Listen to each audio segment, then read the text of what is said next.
Hey guys, welcome to another session of RBTL, or Reading Between the Lines. This is part 2 of the update content. If you haven't watched part 1, I did talk about the ReZero collab and what I thought about those heroes, and definitely very interested to hear what you guys have to say about it. I know that there's a lot of stuff going around in terms of like underwhelming and stuff like that. Won't get too much into that into this video, but if you want to hear my comments on the heroes and the artifacts, watch that video for that. We got some new, okay, so first things first, so chapter 9, alright, we're getting close to chapter 10, so remember, keep in mind that, you know, a couple months ago now, we've been promised that there's going to be Selective Summon 2.0, or a new Selective Summon after, for the episode 10 reward, right? 30 summons and you get to keep one always in the backhand, and so you can always go to, like, you can save one of the selective summons. And I think predominantly it will be episode 2 heroes. I'm not quite sure. Either way, it's not going to be the same as the selective summons pool that you got at the beginning. So like the Cigarette, the Robbie, that kind of stuff. Like, it would be different. So I don't know, again, what that would be like, but that's just something to look forward to. Every single passing episode, I keep thinking about that. And of course, we know that, you know, with Epic 7s, we still have Summer Series coming. And we have the anniversary coming, so there's a lot coming down the line in the next couple months.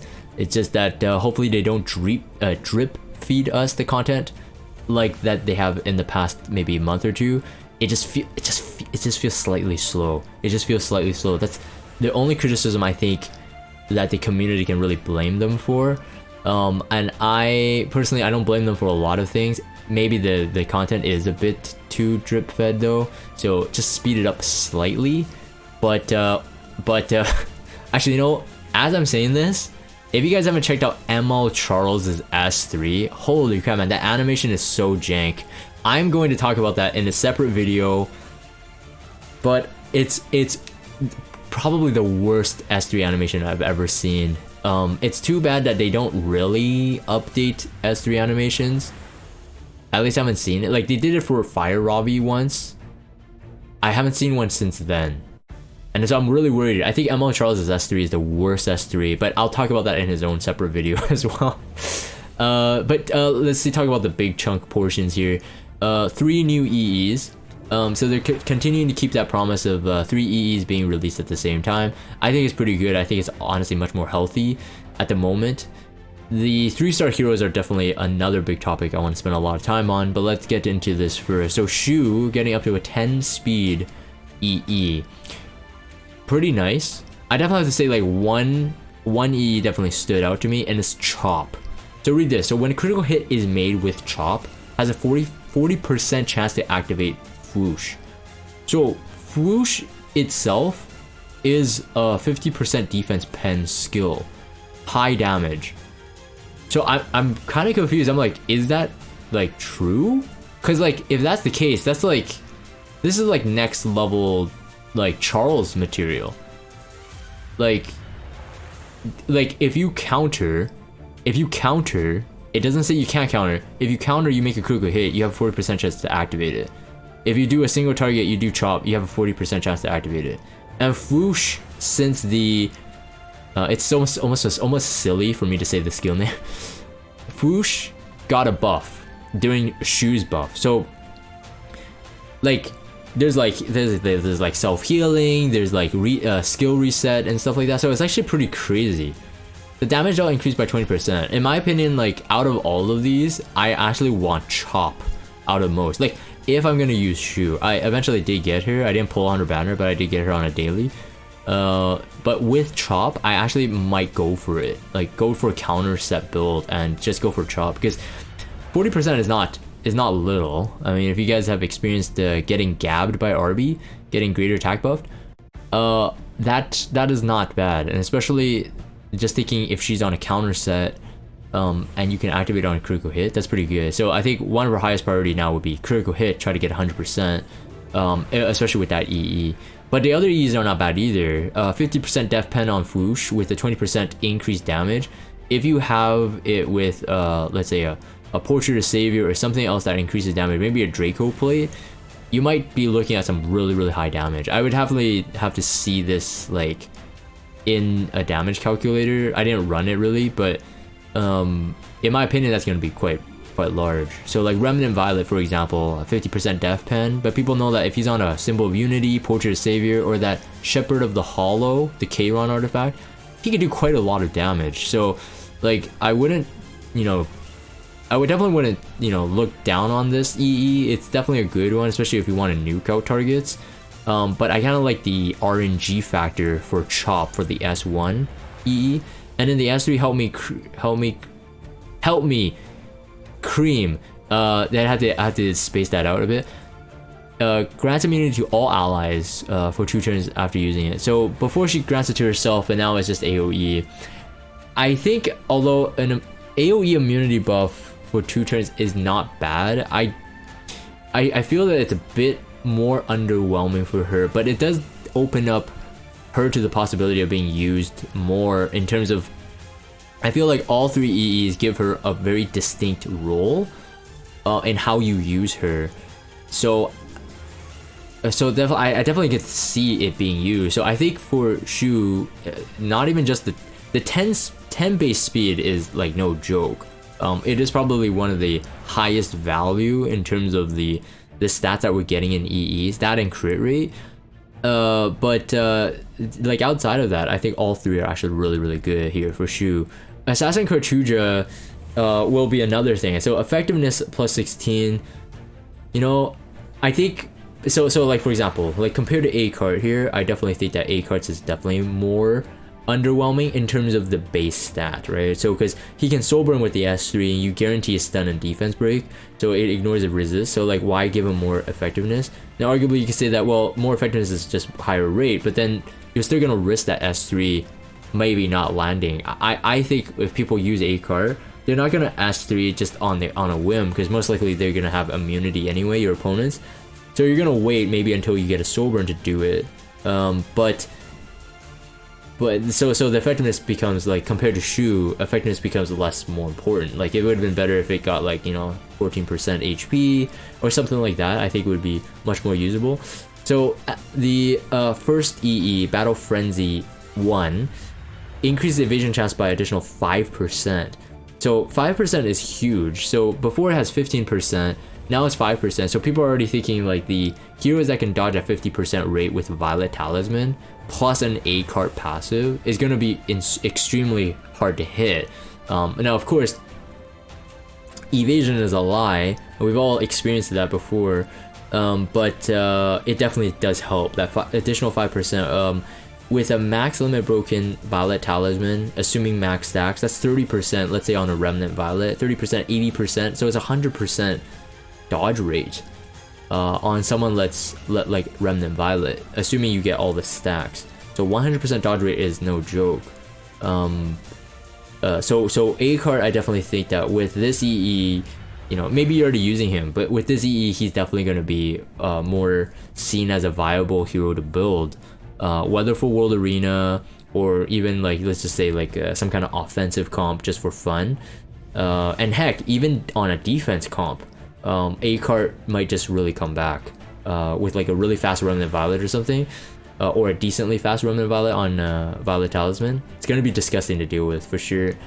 Battle Frenzy 2, after successfully evading, increases combat readiness of all allies except for the caster by 10%.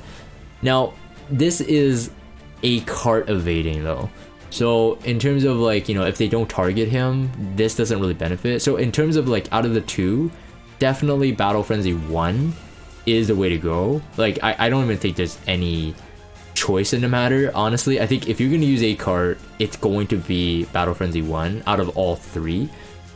And then the other is a Sudden Assault, decreases skill cooldown Sudden Assault by 1 turn. It's already a pretty quick cooldown skill, but I mean, like I said, unless you have a lot of souls and you want to guarantee a defense break with a stun, this EE might not be that useful. I can definitely see this EE maybe being a bit useful in areas maybe like Abyss at the most, but at the same time, like Falcon Cleary would soul burn and be able to defense break anyway. So it's like, why use A card there unless you're just trying to survive? So again, comparing the EEs, these two so far, Choux is much more balanced. All three are usable. A card seems like one's very strong, the other ones are not that strong.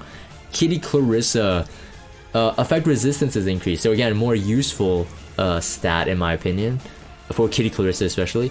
Getaway Meow, recovers health of the ally with the highest attack. After using Getaway Meow, amount recovered proportional to caster's max health. So Kitty, because of the demand of how much ER she needs, and also potentially speed, her health is gonna be that much. And I don't think, like, in terms of all the healing mods that we have in game, I don't think, let's say 13,000 HP Kitty Clarissa versus 15,000 HP Kitty Clarissa is gonna gain like that much difference in terms of the health. So I don't think this EE is definitely the go-to. It would probably be one of the other two. So Meow I'm Angry, the S2, has an 80% chance to restrict the target for 2 turns after using Meow I'm Angry. That one seems pretty good to me. This one seems pretty good, and the other one is also good. Meow I'm Angry number 2, decreases combat readiness of the target by 20% after using it. So this will be an AoE combat readiness decrease. So because Meow I'm Angry is an AoE skill, so I feel that both are quite interesting. I mean, it's the very fact that they're like trying to stop, like one is trying to restrict, the other one is decreasing combat readiness. It really tells that they just want the second turn, because Kitty Clarissa is used mainly after they have an opening debuffer. So, you know, it depends on the comp, like it might not be, like it probably is one of the two here. I don't know what would be the answer. It just depends like what the opponent has, right? Like if they have like a I don't know, actually I don't know. Either way, I think it's one of the two. In my opinion, I prefer decreasing combat readiness by 20% because there's no proc rate, whereas 80%, even though the restrict is 2 turns, it's 80% still. So I personally like go with you know, no RNG except the resistance RNG. So I think Meow I'm Angry number 2 is probably the one I would go for in terms of Kitty Clarissa, but I don't feel that her EE will make her more used, except like from the base stat. Like the base stat having 16% effect resistance is no joke, like I said. Her having access to Strat Gauntlet and stuff. So I feel like she's like the people who already use her are already gonna continue to use her, but better. And I'm not quite sure if the EE itself will make people want to build her more. Although I think if people are bored, they will build her because of the EE. But in whether or not they use her, in my opinion, that's a different story. So that's my thoughts on it. I think Choux is probably the better one out of them. Luluka, Spirit's Breath, not that important. But let's talk about the 3-star heroes. So a lot of people are already making the comment that the 3-star heroes already look better than the collab heroes. I definitely think that there are some 3-stars in here that have a much better like wow kind of kit compared to like Amelia. And Rem at the moment, I think people are going to be on a reserve because she seems like a fun hero, but very little data to be able to test whether or not she'll really work. But the issue with 3-stars is the 3-star base stats are always going to be lower until they get a specialty change. So I think from the kit itself, I'm excited about these heroes just because, like, you can imagine, you know, maybe a couple years down the line they get a specialty change. They might be really good. So that's my thoughts on it overall, but individually let's talk about it. So Melanie, Fire Warrior, Libra, attacks enemy with a 30% chance to stun. If you soul burn, it has a 60% chance to stun. I don't know what their skill enhancements will be like. It doesn't show it in this type of preview, this 3-star compressed preview. And I mean, they show the skill enhancements for the 5-stars and 4-stars, but they don't show it for the 3-stars, unfortunately. I'm assuming there could be some effectiveness upgraded there and they skill enhance on freeze, but let's not spend too much time speculating. It's pointless until we get them.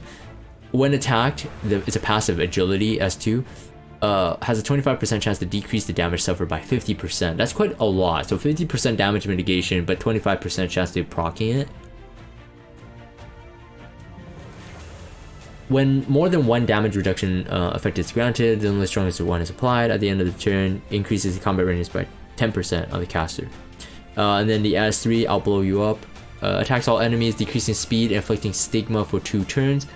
And a successful attack always results in a critical hit. Overall, I feel that she is probably not as big of a deal as some of the other ones.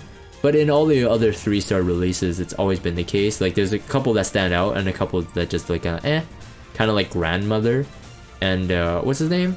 Hatan, I think. For the last batch, I think those two were like the least, the ones you didn't care about him as much. Helen, Knight, Cancer, and an Ice Elemental.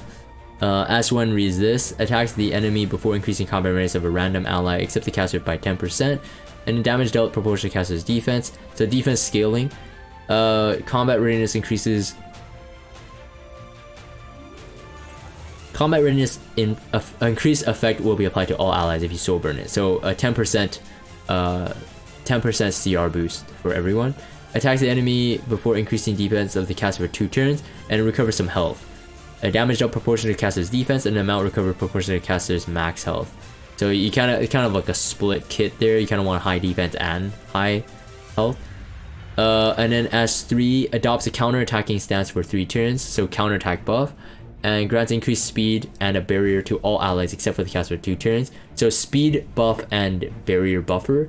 Barrier strength proportional to the caster's defense, and after suffering an attack that targets all allies, decreases skill cooldown by 2 turns. So, you know, like for serious PvP, I don't really see this used. It seems like I mean, she might be an interesting hero to build, maybe for some PvE content. But outside of that, that's what I see. Christy. So Christy, a green, a Earth Elemental, Capricorn Knight. So attacks the enemy with a 50% chance to provoke for 1 turn. Increases damage proportional to caster's max health. I think Capricorn is... Oh, I was thinking about a Knight equivalent. Never mind. It's not important. S2, so it's a passive. Oath Shield has a 10% chance to counterattack when attacked. So that's pretty cool. Okay, so it's like basically a built-in counterattack set, except with a half value. At the start of the first battle, increases effect resistance of the ally in the back row by 50% of the caster's effect resistance. So that's pretty cool. That's actually really, really cool. So the rate of this effect does not change after it is activated, and this effect is dispelled only when the ally in the back row is defeated. When the caster is in the back row, the effect is not activated. So this is very, very good in terms of like 50% of the back row getting the caster's effect resistance. This is like a new mechanic, kind of like a Troublemaker Closet, but without the damage mitigation. But she is a knight, so she herself can hold some form of damage mitigation if she's your only source of damage mitigation. I like this a lot because I feel like you can have some very, very intricate and interesting kind of comps. Now I think maybe for mainly offensive comps, so Guild War or Arena offense, RTA might be a bit hard to set up, but nonetheless, it is a very interesting kit. I think this kind of stuff is not too OP either. This kind of stuff just kind of inspires some theory crafting on the player's part. I think like with these heroes, with these kind of new and interesting kits, we're gonna see some interesting uses for them, like stuff that I haven't had time to think about, but I definitely think that's gonna be really good. So assuming you can get this knight to, let's say, 150 ER, you have a like 75 ER easily. Let's say the backliner is like an ML Ken and you have damage mitigation on her, like that ML Ken might not get debuffed, right? Depending on your build, of course. And with Amelia's artifact, with Mei Chloe, you know, existing, and Shamadra staff, like all that can stack up to a very, very interesting type of ML Ken auto comp. So definitely interested into getting her, and you know, she doesn't have to be 6-starred if you're gonna use her in an offensive comp. Just as long as you have the gear, and you know, she could be at like on a, you know, triple HP or you know at defense sets and stuff like that, and still like not die. I think that's gonna be really cool. and it can't be dispelled, so that's very cool. And then the S3 increases attack of all allies for 2 turns. So attack buffer increases defense of the caster for 2 turns. So self survival, and then recovers health for herself, and then amount proportional to her own health. So this is very, very cool. I think overall, like, Christie looks like a very usable, again, like I said, kind of like a very team support type hero in mind here. So I can definitely see that people will use her for some like offensive comps and stuff like that. And like I said, my critique would be like in World Arena, probably a bit too much reliance on how the other heroes are used, or she gets banned anyway. So and also 3-star stats. Camilla, being the light elemental for this round, Virgo, and it's a warrior. She seems very, very promising. Again, too bad it's 3-star stats, but again, especially change in the future would be very cool. Attacks the enemy with a 35% chance to decrease the defense for 2 turns. If you soul burn it, up to 100% chance. And like I said, I don't know if any of the skill enhancement will increase the proc rate of the defense break here, but 35% is, you know, not terrible. When the caster is granted increased attack, triggers a dual attack from the ally with the highest attack. So on the S1, so that's very, very, very nice. And she self-attack buffs, so or has some way of self-attack buffing. So the S2 tactical maneuver grants the caster skill nullifier once, increased attack for 2 turns. So before increasing attack of the ally, before increasing attack of the ally except for the caster with the highest attack for 2 turns, increases combat readiness of the caster by 50%. So when you do the S2, you'll straight up almost get another turn in order to get a dual attack started. So this is very, very cool. She's kind of like a Lilia Cerise kind of thing, but like, or sorry, actually better way would be A-Roz. A-Roz always dual attacks with the hero with the highest attack. But the thing is that, like, once you set her up with an attack buff, so she's self-reliant attack buffer, and then if you have the soul burn on the S1, increase the effect chance to 100%. So 100% defense break into an attack buffed hero with the highest attack, guaranteed dual attack. So very, very promising already. Very, very aggro, very cool. Attacks the enemy as the S3 swift execution. Attacks the enemy when the enemy is defeated. Attacks the enemy, and when the enemy is defeated, recovers the caster to max health. So like kind of like Sage Baal and Cezanne. So very, very cool. And like I said, it's a warrior. So it will have some damage stats. Damage dealt proportional, increases proportional to the target's lost health. And when the skill is available, it decreases damage suffered by 30% when attacked.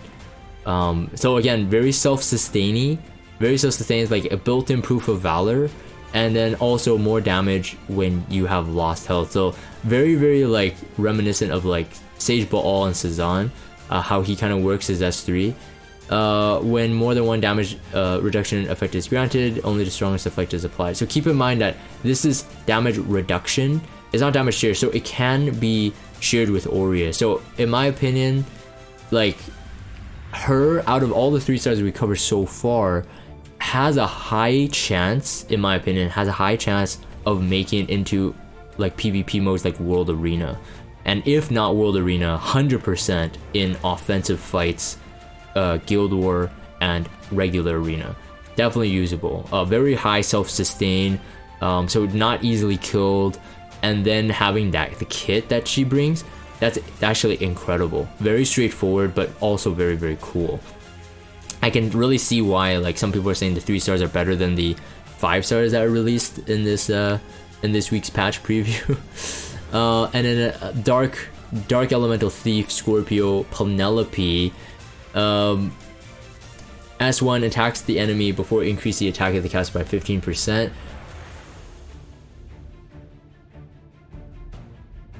When enemy is defeated, increases combat readiness of the caster by 75%. This is the S1. Increased effect can stack up to 3 times. So that's up to 45% attack, self-attack, but you have to use the S1. It is a Scorpio thief, so very high base HP. So like, but again, it's 3 stars, so you're gonna have a lower stat line. but it is like one of the highest base HP thieves in the game in terms of the constellation. Soul Burn increases the damage dealt, so in case you wanted to get the CR boost of 75%. Because it's a thief, like I think Dust Devil maybe for the S1 there, decreases debuff duration of all allies by 1 turn before granting a barrier to the caster for 3 turns. Grants an extra turn to the caster, and then barrier strength increases proportion to caster's attack. So decreasing the debuff duration by 1, it's not a cleanse, but it's not bad either. For a thief to have this is kind of interesting. Getting a bit of a support role in a thief. Grants an extra turn to the caster, but the barrier strength proportion to caster's attack. Barrier is only to apply to yourself, so something to keep in mind there. And then the Ash 3 disarm after awakening portion says inflict resource depletion on the target by 100% before attacking them with a 75% chance to decrease attack for 2 turns, and is stun for 1 turn. Grants stealth to the caster for 2 turns. So it's kind of interesting, but I don't know what resource depletion is. I don't think it says this here, but it would be nice to see what resource depletion means. It seems to be a new debuff, I guess. But if you guys know in the comments, let me know in the comments down below as well. But overall, I think like very straightforward. I think Camilla and Christy are probably 2 like right off the bat that really catches my attention. But I think it catches everybody's attention actually. The collab packs, not gonna really review packs here because you know a lot of free to play.